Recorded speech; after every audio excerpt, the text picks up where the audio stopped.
les abonnés, content de vous retrouver pour une nouvelle vidéo de Maximilien le Jardinier.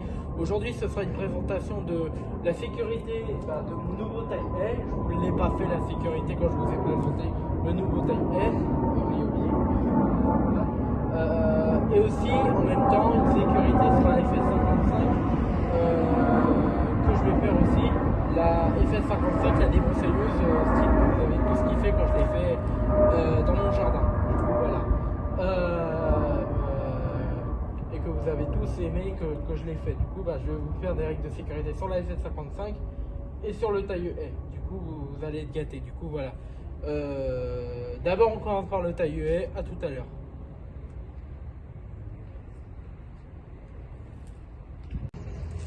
Du coup, on se retrouve les abonnés. Alors, pour des choses, pour manipuler bien la taille A déjà, vous le prenez bien comme il faut, tout doucement. Voilà. Alors, pour le manipuler, c'est simple. Poignée là vers l'accélérateur. Et après, il n'y a plus qu'à faire le geste. Vous faisiez comme ça. Voilà. Comme ça. Bon, je le balance un peu de travers, mais c'est pas trop grave. Voilà, jusqu'en haut.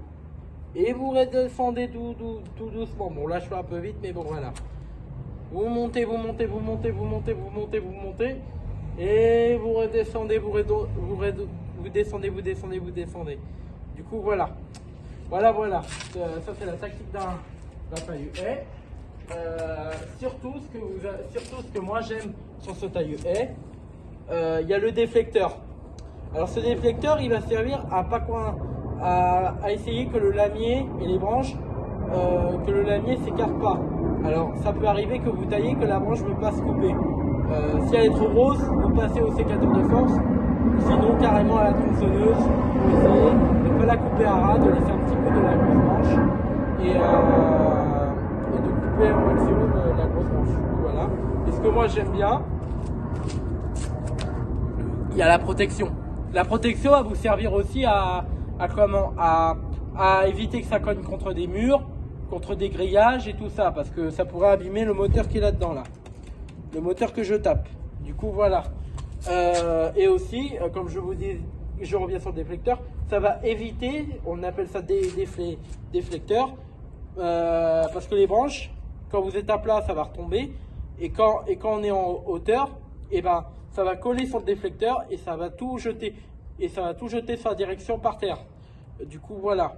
Et là, vous avez le lamier. N'oubliez pas d'enlever le lamier de sécurité. Du coup, voilà. Bon, là, il est bien enfoncé. J'arrive pas à l'enlever, mais c'est pas grave. Et du coup, aussi, la tête est pivotante. La tête est pivotante des deux côtés. Allez, bien la mémère. Voilà, comme ça. Hop. Hop. Hop. Voilà. La tête est pivotante des deux côtés. Voilà. Bon, je vais bien la remettre parce que quand même, elle veut pas du tout là avec moi. Voilà, nickel. Là, c'est bloqué. Voilà. La tête est pivotante, ça fait 95 décibels comme je vous l'ai dit. Et du coup, faut se méfier un peu, voilà. Et surtout, sécurité, n'allez pas faire des bêtises. N'allez pas mettre les mains dessus alors qu'il y a la batterie. Là, vous enlevez la batterie clairement. Parce que franchement, évitez de faire ça sur un escabeau. Parce qu'on appelle ça un tailleur sur perche pour éviter de prendre un escabeau. Et si vous voulez prendre un escabeau que c'est trop loin, et vous avez une perche qui est vendue avec qui fait 2 ou 10 cm de diamètre. Mais si vous mettez la rallonge et que ça ne suffit pas, prenez un escabeau. Voilà. Et vous pouvez faire ça sur un escabeau avec un tailleur sur perche. Il n'y a pas de problème là-dessus. Voilà. Et chose aussi à revoir, c'est que là vous avez une sécurité sur ce tailleur A. Je vais le poser bien comme il faut dans ça. Voilà. Je vais l'approcher tout doucement de la caméra. Là vous avez une sécurité. Là ça c'est une sécurité. Vous pouvez beau appuyer sur le bouton, ça n'avancera pas. Du coup pour l'enfoncer, vous faisiez ça. Et là vous voyez, là vous avez entendu le déclic. Et là vous entendez le reclic. Du coup voilà. Déjà, c'est déjà bien. Alors ça, c'est un bon tailleux A sur perche que j'ai acquéri.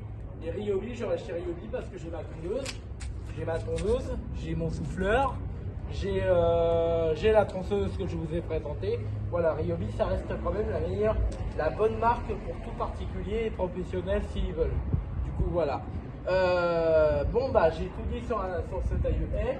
Et surtout, évitez de mettre les mains. La nuit il est en marche, évitez de faire ça sous la pluie. Mettez des gants, des chaussures de sécu, lire bien la notice et un casque de sécurité et attention à l'électricité, c'est un moteur électrique bien sûr. Du coup voilà. Bon bah, on va passer maintenant à l'autre outil, la FS55 de chez Stihl. À tout à l'heure.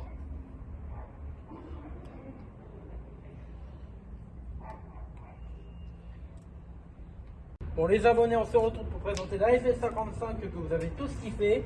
Et franchement, moi ça m'a plu de vous la présenter en action quand le moteur avait tourné. C'est un moteur thermique. Alors concernant ce que j'aime bien, maintenant c'est plus une tête où vous dévissez, où vous mettez dans l'ergot et vous tournez avec votre main. Maintenant c'est une tête semi-automatique de chez Stihl. Ils en font des semi-automatiques ou la tête normale où vous êtes obligé de rouler le fil avec votre main dans la bobine. Mais du coup voilà, moi je préfère les têtes semi-automatiques, c'est mieux. Ça c'est une tête semi-automatique et c'est plus mieux. Et vous reculez et ça va tendre votre fil et après vous lâchez votre fil et après vous tournez la molette et ça va vous faire tourner et ça va rembobiner le fil et ça c'est bien. Alors ça peut utiliser du fil rond ou du fil carré comme peu importe. Et ça c'est la bavette de protection qui est obligatoire de mettre.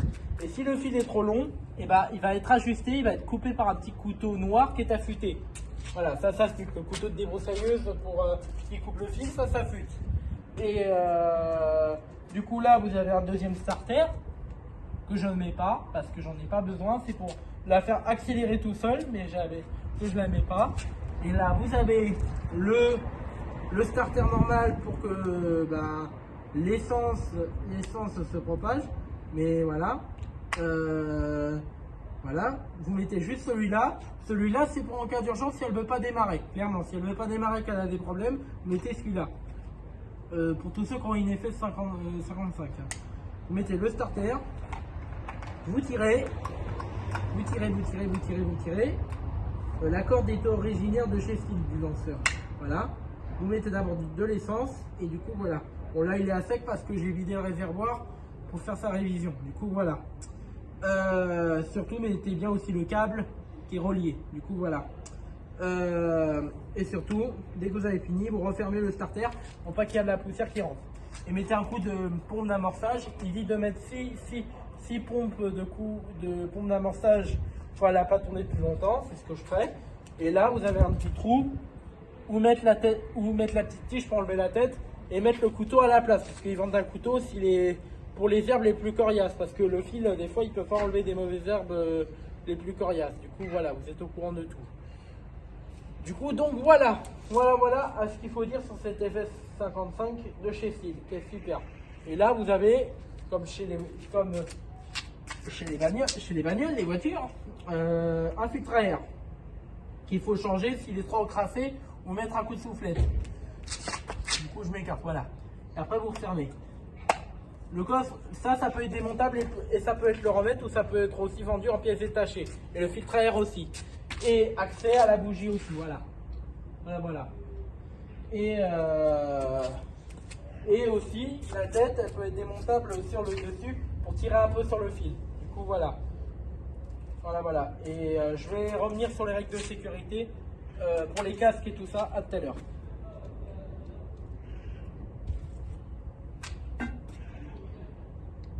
On revient les abonnés sur quelques règles de sécurité.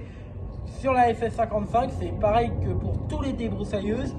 Mettez un casque anti-bruit avec visière et tout ça. Mettez un pantalon de sécurité pour spécial débroussailleuse ou un pantalon de sécurité tout normal. Mettez des chaussures de sécurité, pas des chaussures de jardin, même pas en claquettes parce que là vous allez pouvoir recevoir un caillou. Et faisez attention aux voitures parce que ça va pas de main morte avec le fil. C'est du fil rond, mais avec du fil carré. Le fil rond, ça va, mais c'est pareil, ça peut péter des bagnoles. Mais le fil carré, bim, un caillou qui va sur une vitre de pare-choc, et Eh bah oui, ça casse. C'est pour ça qu'il faut faire attention. Vous vérifiez d'abord votre terrain, vous tournez tout le tour de votre terrain s'il n'y a pas de cailloux. S'il y a des cailloux, vous les enlevez, vous les mettez de côté, mais vous les balancez pas ailleurs où il y aurait à côté d'une voiture. Du coup, voilà.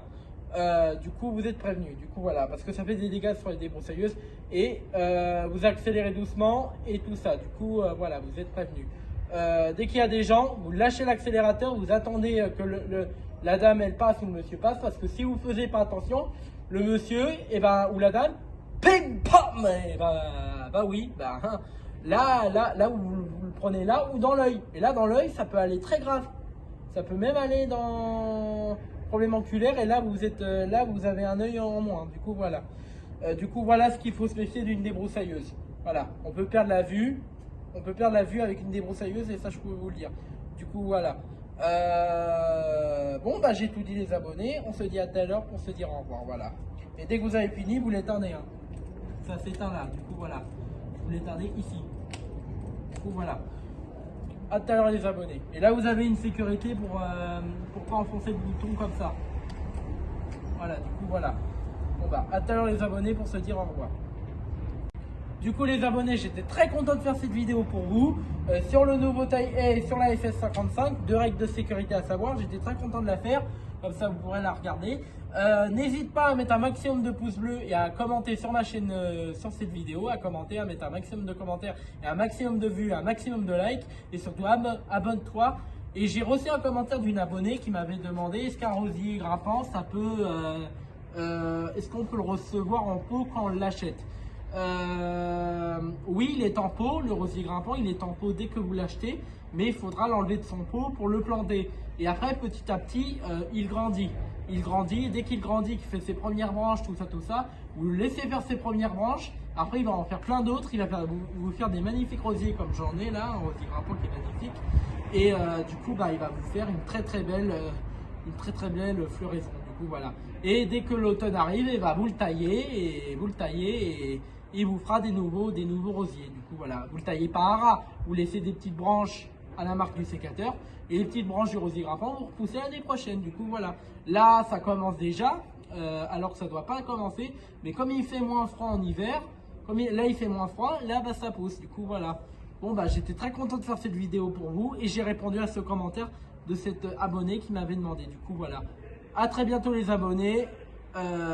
À bientôt et surtout bon visionnage, bonne vidéo et à bientôt pour une nouvelle vidéo. Allez, salut, ciao!